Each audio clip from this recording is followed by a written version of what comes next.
கிறிஸ்துவிலே மிகவும் பிரியமானவர்களே 28/8/2025 உங்களை சந்திப்பதில் மகிழ்ச்சி அடைகிறேன். வாருங்கள் ஒரு நிமிடம் நாம் ஜெபிப்போம். அன்பு தகப்பனே, இன்றைக்கு என்னுடைய பாதுகாப்புக்காய் ஜெபிக்கும்படி என் தேவனுடைய சமூகத்தில் வருகிறேன். என் தேவனுடைய நிறைவும் அன்பும் ஆசீர்வாதம் விடுதலை என்னுடைய வாழ்க்கையிலிருந்து செயல்படும்படி நீ செய்தல்படியாக ஜெபிக்கிறேன். எல்லா பொல்லாப்ப நாசமாச விலைக்கு வேற நீங்கள் பாதுகாத்துக் கொள்ளுங்கப்பா. இப்படி கிருபை கோளும் கைத்தறியும் இவரை தேற்றுவதாக செல்லக்கூடிய இடத்துலலாம் தேவ மகிமையும் பிரசனமும் இவரை சூழ்ந்து கொள்ளும்படி நீர் செய்தல்படியாக ஜெபிக்கிறேன். இயேசு கிறிஸ்து சிந்தின பரிசுத்த ரத்தத்தை இவர் மீதும் ஒரு குடும்பத்தின் மீதும் செய்கிற சகல காரியத்தின் மீது பூசுகிறேன். ஆகவே இந்த நாள் முழுவதும் தெய்வீக ஆசீர்வாதம் இவரோடு இருந்து செயல்படட்டும் அப்பா.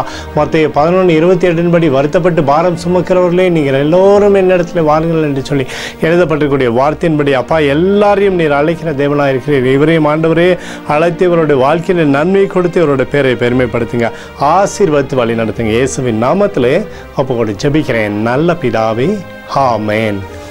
பிரியமான ஜெப பங்காளரே, ஒரு நிமிடம் நம்ம இந்திய தேசத்திற்காகவும் ஜெபிப்போம். அன்பு தகப்பனே, 28/8/2025 இந்திய தேசத்திற்காக ஜெபிக்கும்படியாய் உங்களுடைய சமூகத்தில் வருகிறேனப்பா. இந்திய தேசத்தை ஆசீர்வதிக்கும்படியாய் ஜெபிக்கிறேன். ஆசீர்வதிங்க.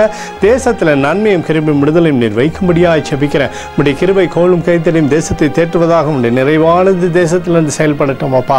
எங்களுக்காக அடித்து நொறுக்கப்பட்டிருக்கூடிய இயேசு கிறிஸ்துவ அவர் சிந்தனை வெளியேறப்பட்ட ரத்தத்தை வைத்து ஒப்பு கொடுக்கிறேன்.